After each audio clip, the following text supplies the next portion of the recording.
আল্লাহ তাআলা বলছেন বিসমিল্লাহির রহমানির রহিম লা ইউহিব্বুল্লাহুল জাহরা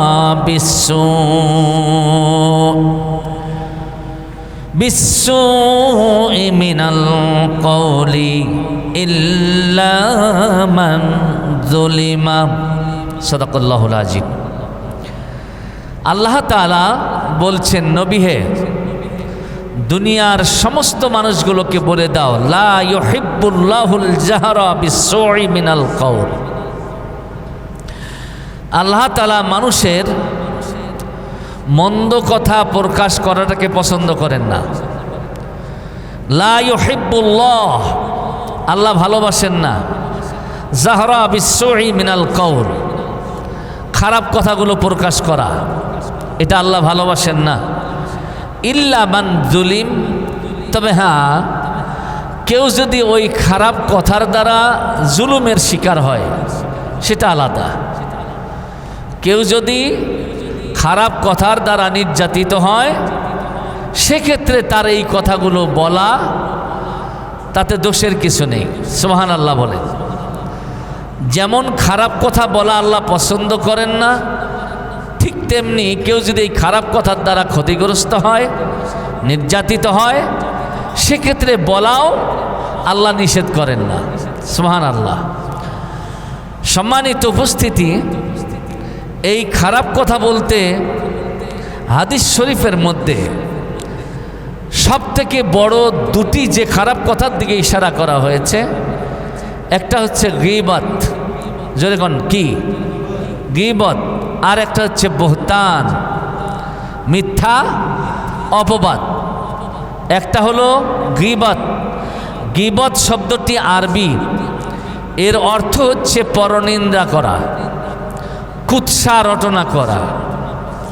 কারোর মধ্যে দোষ আছে, এই দোষটা তার অগোচরে অন্য কারোর সামনে চর্চা করা, এটাকে বলা হয় গীবত। আমার বাম দিকে মুরব্বী যারা আছেন, আমার বাপজিরা, আপনারা কি আমার কথাগুলো শুনতেছেন? গীবত কাকে বলা হয়? আমার মধ্যে দোষ আছে, এই দোষগুলো আমার অগোচরে অন্য কারোর সামনে আলোচনা করা হলো, সবাই বলেন গীবত। আপনার মধ্যে দোষ আছে, থাকতেই পারে, ম্যান ইজ রং, মানুষের ভুল হবে, এটা তো স্বাভাবিক। আপনার মধ্যে দোষ আছে, কিন্তু আপনার অগোচরে ওই দোষগুলো যদি আমি অন্য কারোর সামনে চর্চা করি, আলোচনা করি, তাহলে এটা আপনার বিরুদ্ধে আমার গীবত করা হয়েছে। আর এই আপনার বিরুদ্ধে যখন গীবতগুলো আমি করে ফেললাম, এই গীবত করার কারণে যে গুনাহগুলো হলো, এটা আল্লাহ পছন্দ। ইন্নাল্লাহা লা ইউহিব্বুল জাহরা বিসসুই মিনাল কওল। মানুষের খারাপ কথা তার অনুপস্থিতিতে অন্যের সামনে চর্চা করা, উত্থাপন করা, এটা আল্লাহ পছন্দ করেন না।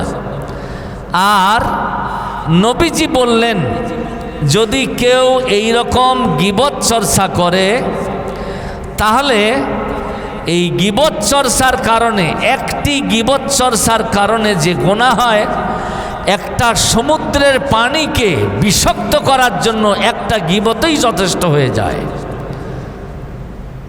শুনলেন আপনারা? আমরা তো গীবত করা একে যেন তেন মামুলি ব্যাপার মনে করে নিয়েছি, ঠিক কিনা বলেন? অন্যের নামে গীবত, এর নামে গীবত, এর নামে গীবত।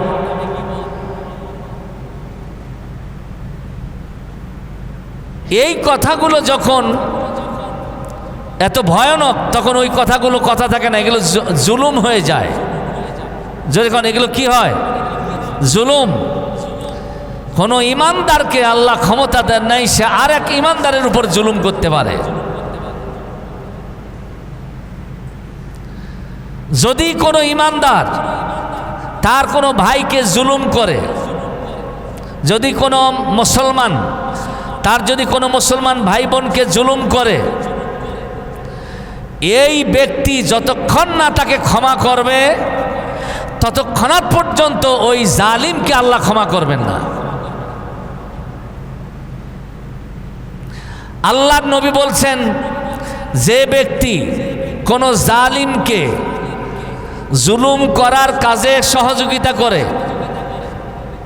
গীবত হোক, বহতান হোক, পরনিন্দা হোক, অপবাদ হোক, যে ব্যক্তি কোনো জালিমকে জুলুম করার কাজে সহযোগিতা করে, আল্লাহর নবী বলছেন সে ইসলাম থেকে বের হয়ে চলে যায়, ইসলামের মধ্যে তার কোনো অংশ থাকে না।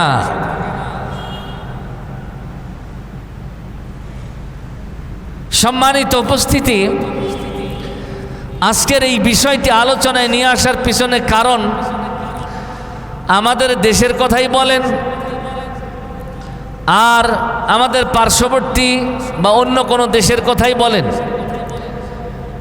আমি পাশ্চাত্য যে রাষ্ট্রগুলো আছে এগুলোর কথা বলতে পারবো না, ওদিকের মানুষের স্বভাবটা কীরকম, কিন্তু অন্ততপক্ষে ভারত উপমহাদেশে যে কয়েকটি দেশ আছে, বাংলাদেশ, শ্রীলঙ্কা, ভারত, পাকিস্তান, নেপাল, ভুটান, এই কয়েকটা দেশের মানুষের বদস্বভাব গীবত করা, পরনিন্দা করা এবং একে অন্যের উপরে অপবাদ চাপিয়ে দেওয়ার মতো বদস্বভাব খুব বেশি।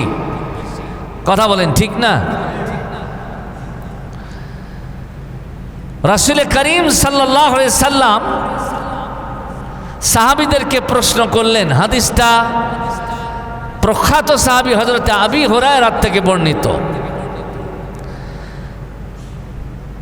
হযরত আবী হুরায়রা বলেন, আন আবী হুরায়রা রাদিয়াল্লাহু তাআলা, হযরত আবী হুরায়রা থেকে বর্ণিত,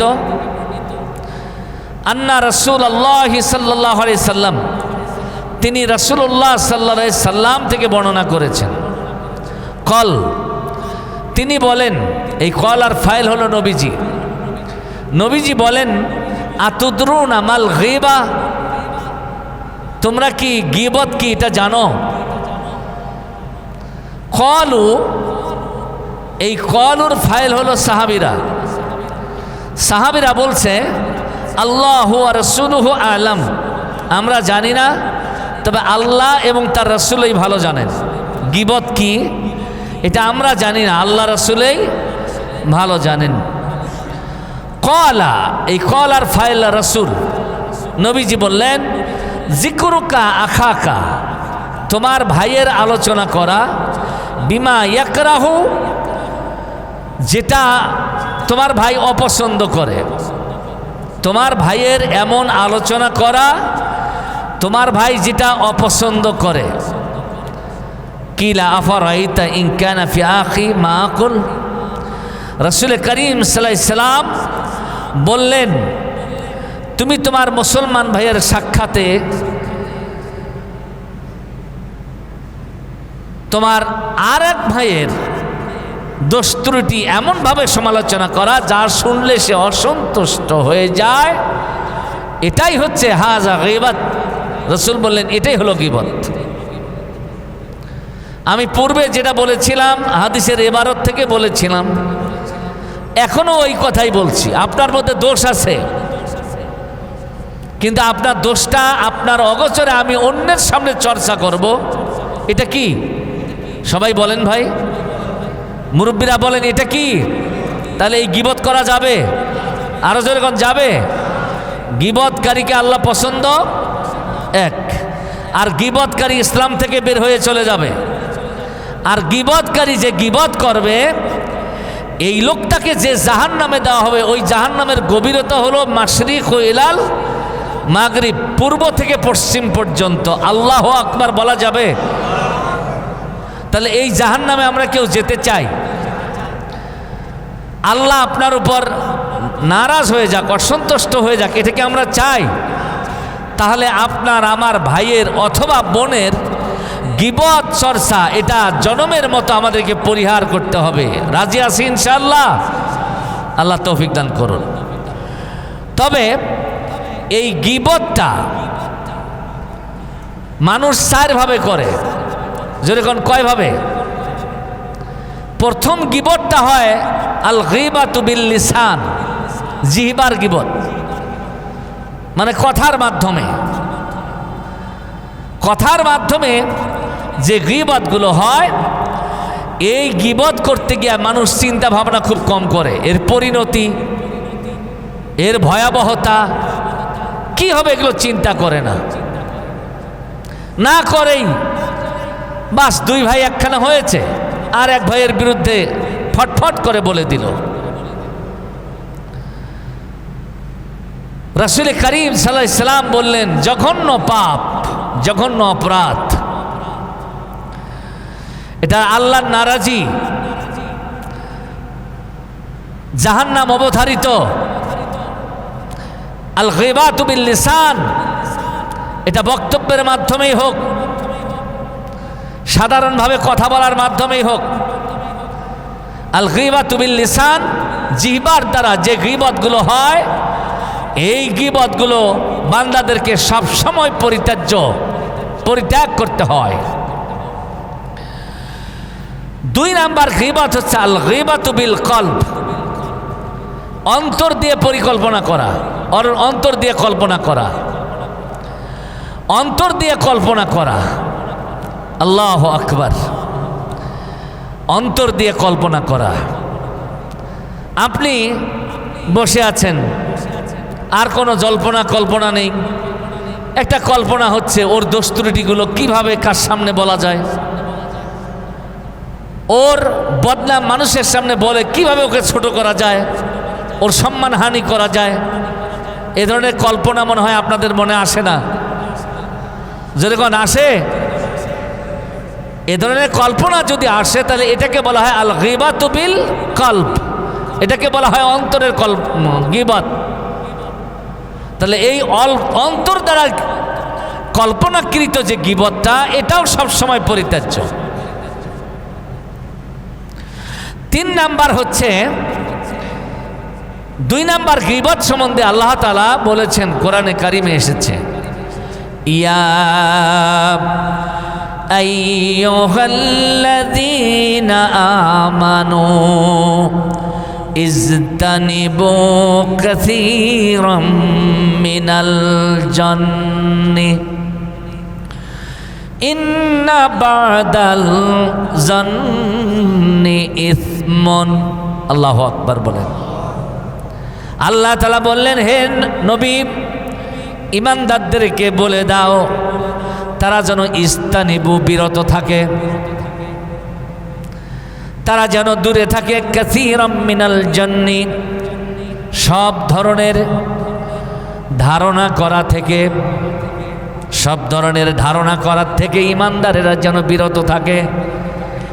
কারণ ইন্না বা'দাল জান্নি ইসমুন, মানুষদের অধিকাংশ ধারণাগুলোই পাপ হয়ে যায়। ধারণা করে কথা বলা, এটা সব থেকে এই আমলটা বেশি হয় আমাদের, হতেও পারে কিন্তু না হতে পারে, এটা না হতে পারে। এই ধরনের ধারণা অমূলক। আল্লাহ বলছেন, ইন্না বা'দাল জান্নি ইসমুন, অধিকাংশ ধারণাগুলোই পাপ হয়ে যায়। কোরআন শরীফে আর একখানে বলা হয়েছে, তোমরা একে অন্যের দোষ তালাশ করার জন্য, তোমরা একে অন্যের ত্রুটি তালাশ করার জন্য তার পিছনে লেগে থেকেও না।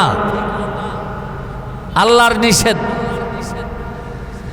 এই নিষেধাজ্ঞা উপেক্ষা করে বদমাইশি আমল করার তৎপরতা আমাদের মধ্যে যে কম, তা কিন্তু নয়। রাস্তার পাশেই বাড়ি, দীর্ঘদিন থেকে শত্রুতা, প্রতিপক্ষ, কথা বলছে স্বামী স্ত্রীতে, আস্তে করে ঘরের বেড়ার পাশে দাঁড়াইয়া কান লাগাইয়া শুনছে কি কি আলাপ করে, অথবা অন্য কাউকে লাগায় দেয়, ওরা দুইজন কি কি কথা কইতেছে, যাইয়া একটু শোনো তো। এই কথাগুলো যখন নিয়ে এসে পৌঁছায় দেওয়া হয়, তখন ওই কথাগুলোর উপরেই ফিতনা কিভাবে বাড়ানো যায়, ফাসাদ কিভাবে বাড়ানো যায়, এই তৎপরতায় লিপ্ত হয়ে থাকি। এই ধরনের আমল আমাদের মধ্যে নাই। নবীর জামানায় ছিল, আমাদের মধ্যেও আছে। আল্লাহর ওয়াস্তে একে অন্যের দোষ ত্রুটি তালাশ করার কাজে নিয়োজিত থেকে ফিতনা সৃষ্টি করা, এই কাজটার থেকে আপনাকে আমাকে বিরত থাকতে হবে যদি আপনি নিজকে ঈমানদার বলে দাবি করে থাকেন। কারণ সূরা বাকারার মধ্যে আল্লাহ তাআলা বলছেন, আল ফিতনাতু আশাদ্দু মিনাল কতলি। মানুষের গোপন কথা উদ্ঘাটন করে, কান কথা শুনে ফিতনা সৃষ্টি করে, এলাকার মধ্যে গন্ডগোল পাকায় দেওয়া একটা মানুষকে মেরে ফেলার চাইতেও জঘন্য অপরাধ। আল ফিতনাতু আশাদ্দু মিনাল কতলি। চাচা তাড়াতাড়ি বসেন, এই যে মুরব্বী বসেন বসেন। কতলি, ফিতনা সৃষ্টি করা হত্যা চাইতেও জঘন্য অপরাধ। নাউজুবিল্লাহ বলেন। তাহলে যে সমস্ত কাজে ফিতনা তৈরি হয়, ফিতনা সৃষ্টি হয়, এই কাজগুলোর থেকে আমাদের বিরত থাকা একান্ত অপরিহার্য। সম্মানিত উপস্থিতি, গীবত করার 3 নাম্বার যে উপায় সেটি হচ্ছে আল গীবাতু বিল ইশারা, ইশারা ইঙ্গিতে গীবত করা। ইশারা ইঙ্গিতে গীবত করা সম্বন্ধে একটি হাদিস এসেছে আম্মা জান আয়েশা রাদিয়াল্লাহু তাআলা, তিনি নিজেই এই ঘটনার ঘটিয়েছেন এবং তিনি নিজেই হাদিসটা বর্ণনা করেছেন।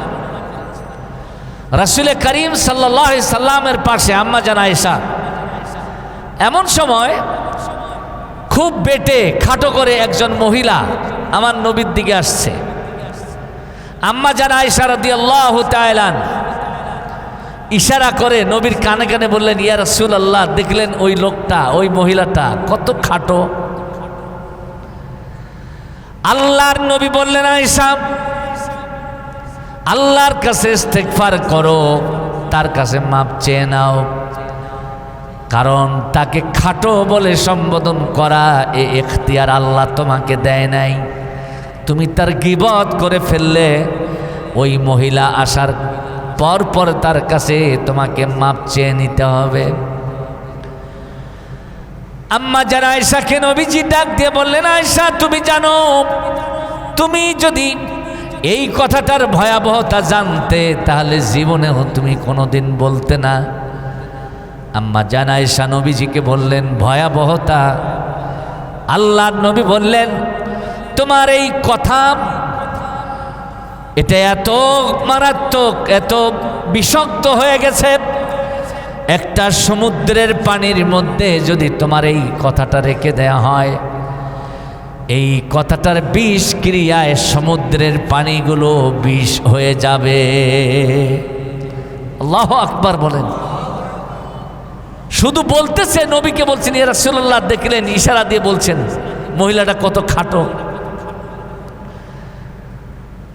আল্লাহর নবী বললেন,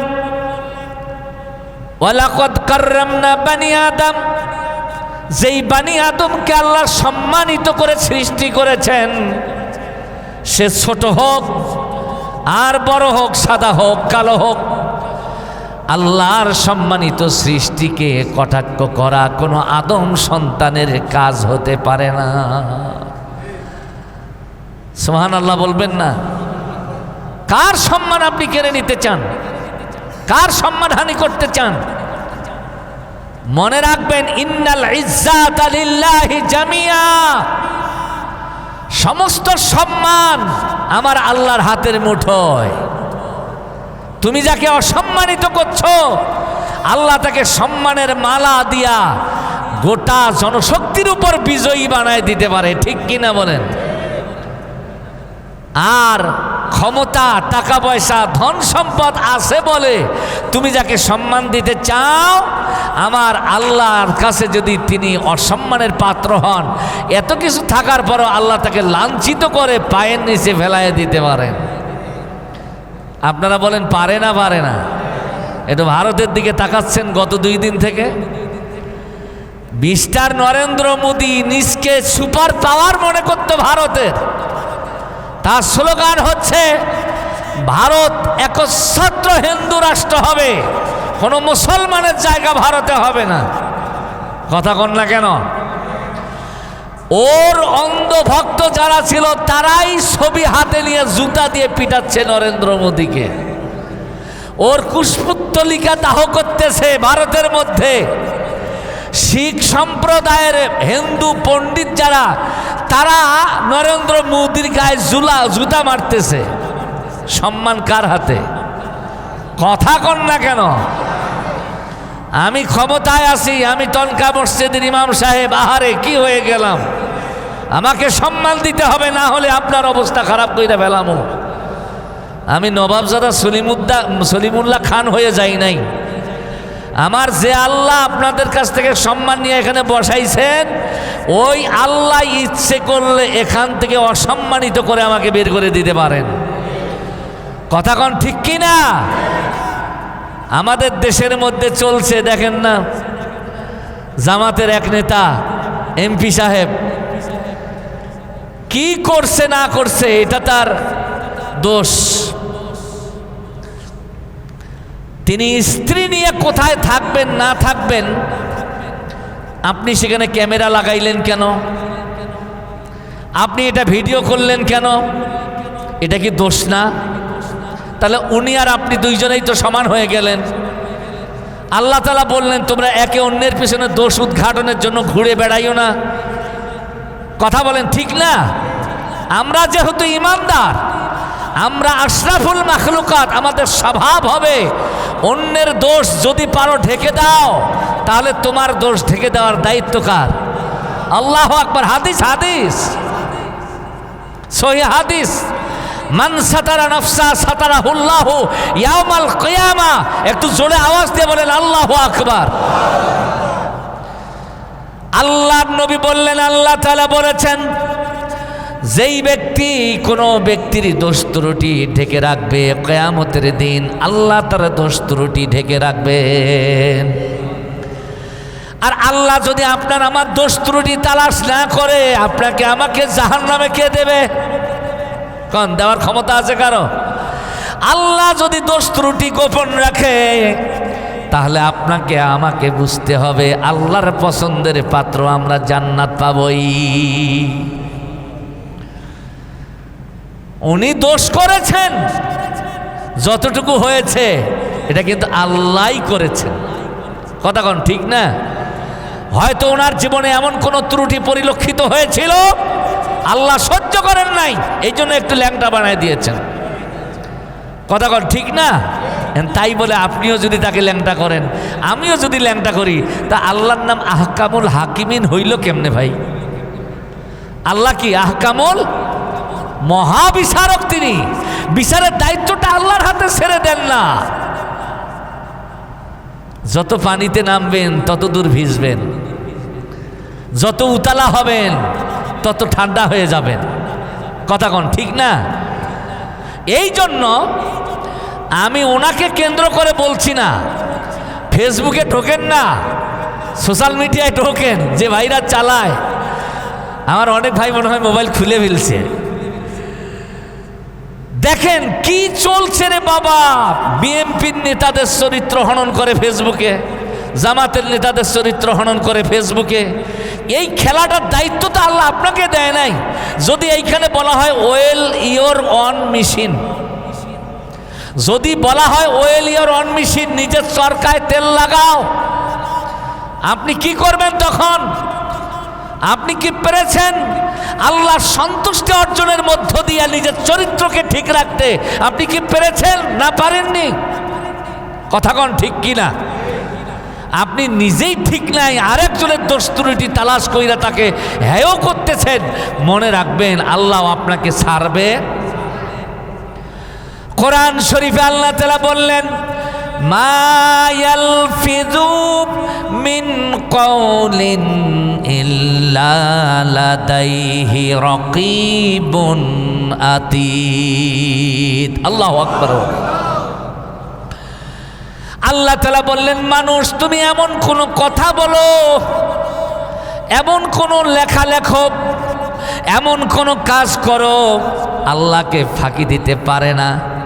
সবগুলো আল্লাহ লিপিবদ্ধ করান। যেমন ওয়াজ ভিডিও হচ্ছে, আমার উপস্থাপনা, আমার ভাবভঙ্গিমা, আমার কথার বচন কীরকম হবে সবগুলো ওখানে আছে।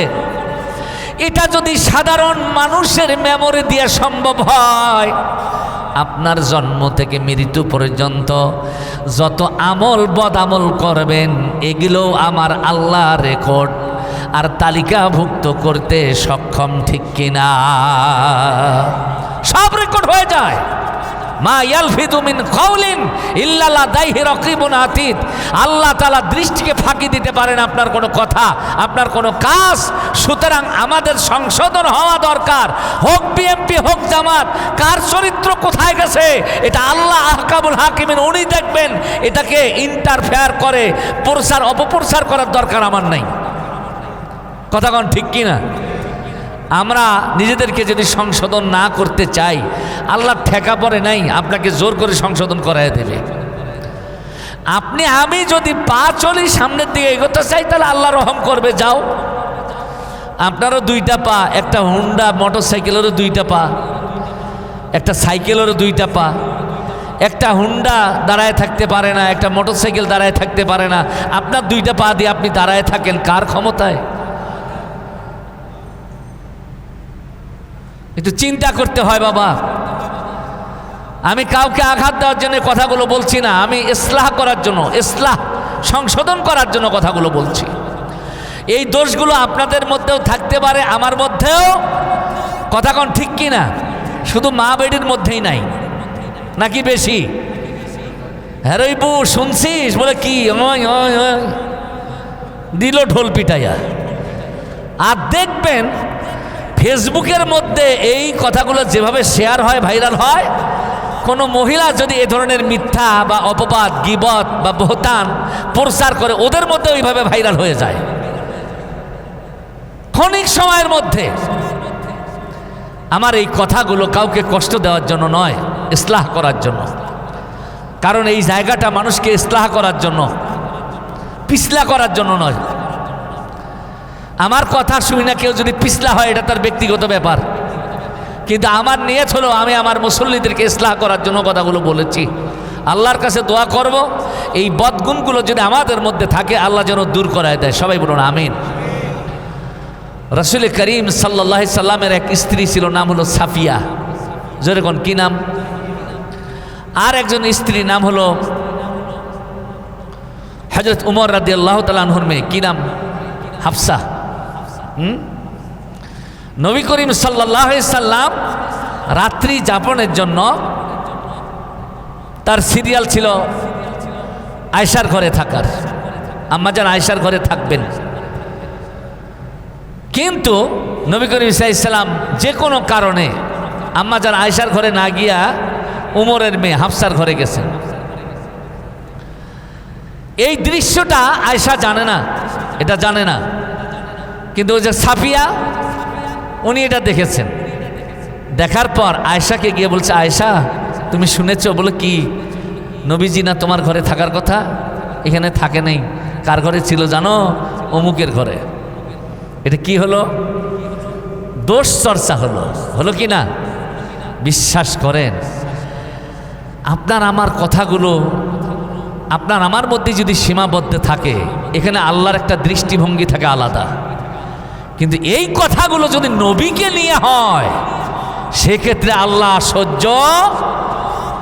সঙ্গে সঙ্গে সূরা তাহরিমের ৮ নম্বর আয়াত নবীকে নাজিল করে বললেন, এদেরকে তওবা করতে বলো, এদের সাথে কথা বন্ধ করে দাও, লেনদেন ওঠা বসা বন্ধ করে দাও। আল্লাহর রাসূল বললেন, অমুক অমুকের সাথে 1 মাস আমার কোনো কথাবার্তা হবে না, বন্ধ। আপনি বলেন স্বামী যদি স্ত্রীর সাথে কথা বন্ধ করে দেয়, এর থেকে যন্ত্রণার বিষয় আরো হতে পারে? কথা কন না কেন? হ্যাঁ, কিন্তু এমনও পাপিষ্ট স্ত্রী আছে স্বামীর সাথে মাসের পর মাস, বছরের পর বছরও কথা বন্ধ করে থাকে। আছে না নাই? বোঝে না এই স্বামীটাই হচ্ছে আল্লাহ রাসূলের পরে তার যোগ্য অভিভাবক, তার বাবা মা চাইতেও। কথা কন ঠিক কি না? বাবা মা জন্ম দিয়ে স্বামীর হাতে তুলে দিয়েছে, তার দেখা শোনা সমস্ত কিছু স্বামীর উপরেই নির্ভর করে। রাসূল করিম সাল্লাল্লাহু আলাইহি সাল্লাম একদিন ফাতেমার কাছে গেলেন, যাওয়ার পর বললেন, ফাতেমা তুমি আমার কলিজার টুকরা, তবে হ্যাঁ মনে রাখবা, আলী যদি তোমার উপরে কোনোদিন মনোমালিন্যের কারণে কথা বন্ধ রাখে, তোমার সাথে সম্পর্কের অবনতি হয়, আমি মুহাম্মদ তোমার সাথে সম্পর্কের অবনতি হয়ে যাবে। সুবহানাল্লাহ বলবেন না? ইনাদেরকে বলে বাবা, ইনাদেরকে কি বলে? রাসূলুল্লাহ হলেন আদর্শ বাবা। মেয়ের দোষ হোক, ছেলের দোষ হোক, সেটা দোষ মনে করে সংশোধন করায় দেওয়া, এটা আদর্শ বাবার দায়িত্ব। ঠিক কিনা বলেন? আপনার মেয়ে বলে দোষ করবেন আর বলবেন আমার মেয়ের মতো মেয়ে হয় না, যত দোষ সব তোমার, এটা আদর্শ পিতা হতে পারে না। আপনারা মন খারাপ করলেন বুঝি? রাসূল করিম সাল্লাল্লাহু আলাইহি সাল্লাম ফাতেমাকে এইভাবে শোধরায় দিতেন, যে কারণে ফাতেমা কোনোদিন আলীর সাথে মনোমালিন্য করতেন না। আবার নবীজি একদিন দুইজনের মধ্যে বলমান নেই, এই কথা বলার আগেই মনোমালিন্য হয়েছিল। নবীজি গিয়ে বলছেন, যে আমার ফাতেমাকে কষ্ট দেয় সে আমি মুহাম্মদকেও কষ্ট দেয়। আল্লাহু আকবার বলবেন না? চিন্তা করেন, এখানে আবার স্ত্রীর মর্যাদা আল্লাহ রাসূল তুলে ধরলেন। সুবহানাল্লাহ, সুবহানাল্লাহ। ও মা বোনেরা, ভালো করে শোনো, তোমার স্বামীর দোষ ত্রুটি তোমার কাছে আমানত, তোমার দোষ ত্রুটি তোমার স্বামীর কাছে আমানত। তুমি যদি তোমার স্বামীর বিরুদ্ধে দোষ ত্রুটির পাহাড় তৈরি কইরা বাবার বাড়িতে গিয়া সব ঢেলে দাও, মনে রাখবা ওই স্বামীর সংসারটা তোমার জন্য জাহান্নামের টুকরা হয়ে যাবে। কথা কন ঠিক কিনা? শান্তি পাবা না। রাসূল করিম সাল্লাল্লাহু আলাইহি সাল্লাম তিনি বলেছেন, যেই সংসারে স্বামী স্ত্রীর মধ্যে মহব্বত ভালোবাসা গড়ে ওঠে, এটা হয় জান্নাতের টুকরা। আর যেই সংসারে স্বামী স্ত্রী ভালোবাসা মহব্বত উঠে যায়, ওই সংসারটা হলো জাহান্নামের টুকরা। আমার মা বোন যারা আছেন, আজকের আলোচনার বিষয় থেকে অন্ততপক্ষে কিছু একটা সংগ্রহ করবেন। আল্লাহর রাসূল বললেন, আল্লাহর নবী বললেন, আল্লাহ তাআলা বলেছেন, আর রিজালু কাওয়ামুনা আলান নিসা, পুরুষরা হলো নারীদের গার্জিয়ান, অভিভাবক। নারীরা পুরুষের গার্জিয়ান, এই বক্তব্য কোরআনেও নাই, হাদিসেও নাই। আছে নাকি? আমার নামাজ শেষে প্রিন্সিপাল হুজুরকে জিজ্ঞেস করিয়েন, উনি বলতে পারে নাকি নারীরা পুরুষদের গার্জিয়ান? কোরআনেও নাই, হাদিসেও নাই। কিন্তু কোরআনের মধ্যে আল্লাহ তাআলা বললেন, আর রিজালু কাওয়ামুনা আলান নিসা, পুরুষরা হলো নারীদের গার্জিয়ান, অভিভাবক। আল্লাহু আকবার বলেন। ও মা বোনেরা, ভালো করে শোনো, আমার নবীজি পথ চলছেন, এমন সময় জঙ্গল থেকে কিছু হরিণ বের হয়ে আইসা আমার নবীর পায়ের মধ্যে মাথা রাইখা সিজদা দিল। সুবহানাল্লাহ বলেন। আমার নবী পথ চলাবস্থায় জঙ্গল থেকে কিছু হরিণ বের হয়ে আইসা নবীজির পায়ের মধ্যে মাথা রেখে সিজদা দেয়। চাটকিখানি কথা, আপনাকে আমাকে হরিণ সিজদা দেবে? গরু যদি পায় তাহলে তো সিংহের আগালে তুইলে ভালো করে আদর দেবে। সাহাবীরা বলল, ইয়া রাসূলুল্লাহ, ইয়া হাবিবাল্লাহ, এই চতুষ্পদ জানোয়ার আপনার মধ্যে কি দেখলো, কি পাইলো আপনাকে সিজদা দেয়? তা আপনি একটু অনুমতি দেন, আমরাও আপনাকে সিজদা দেই। আমার দয়ার নবী বললেন, আমার সাহাবীরা, সাথীরা, মানুষকে সিজদা দেওয়ার এই পারমিশন যদি আল্লাহ রাব্বুল আলামিন আমাকে দিতেন, আমি দুনিয়ার সব নারীদেরকে বলতাম তোমরা তোমাদের স্বামীকে সেজদা দাও। আল্লাহু আকবার বলেন। মায়ের মর্যাদা কম তা নয়, কিন্তু স্ত্রী হিসেবে তার কাছে মর্যাদা সব চাইতে বড় মর্যাদা পাত্র হলো তার স্বামী। আল্লাহু আকবার বলেন। স্বামীর সাথে সম্পর্ক নাই, অন্য ভাই বন্ধুর সাথে সম্পর্ক, মারাত্মক সম্পর্ক। কথা কন। স্বামী চাকরি করে, বাস বন্ধুকে ফোন দিয়ে বাসায় ডেকে নিয়েছে, অকাম সুকাম কুকাম যা আছে সবগুলো সাইরে ফেলায়। কথা কন, আছে না? অনেক আছে, অনেক আছে। আর যে বন্ধু অন্য বন্ধুর স্ত্রীর প্রতি দুর্বল হয়ে যায়, এটা বন্ধু নয়, এটা মানুষরূপী জানোয়ার। কথা কন ঠিক কিনা? তোমার যদি অন্য নারীর প্রতি আসক্তি হওয়ার ইচ্ছাই থাকে তাহলে আরেকটা বিবাহ করো। অন্যের বিবাহিত স্ত্রীর প্রতি তুমি লোলুপ দৃষ্টি দিবা? তুমি কি কুত্তা? তোমার কোনো পরিবেশ নাই? কথা কন না কেন? তুমি কি গরু ছাগল জানোয়ার? যার স্ত্রী পাইবা তাকে ব্যবহার করবা? নৈতিকতাহীন হয়ে গেছে মানব সমাজ। আজকে মানব সমাজ নৈতিকতাহীন হইবার কারণে তাদের ন্যূনতম মর্যাদা সম্মান যেটা আল্লাহর কাছ থেকে উঠে গেছে। পদে পদে লাঞ্ছিত হচ্ছে, অপমানিত হচ্ছে। জামাতের এমপি, তুমি যদি বিবাহ করে বউ নিয়ে হোস্টেলেই থাকবা, বাবা থাকো, এত গোপনীয়তা কেন?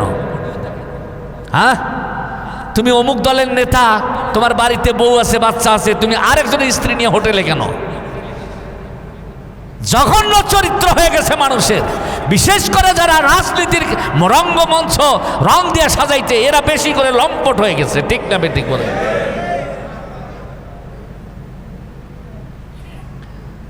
কর্মী ভাইরা বিরক্ত হচ্ছেন মনে হয়। বিরক্ত হবেন কেন? যদি ওই লোকটা আপনার বউয়ের সাথে এরকম করে, খুশি হবেন? নাকি এরকম কেউ আছে নিজের বউকে নেতার কাছে আদি দেয়? আল্লাহ মাফ করুন, আল্লাহ মাফ করুন। আল্লাহ তাআলা কোরআনের মধ্যে বলছেন, কুল্লিল মুমিনিনা ইয়াগুদ্দু মিন আবসারিহিম। ও নবী, মুমিন পুরুষদেরকে বলে দাও, তুমি তো মুমিন, তুমি তো ঈমানদার।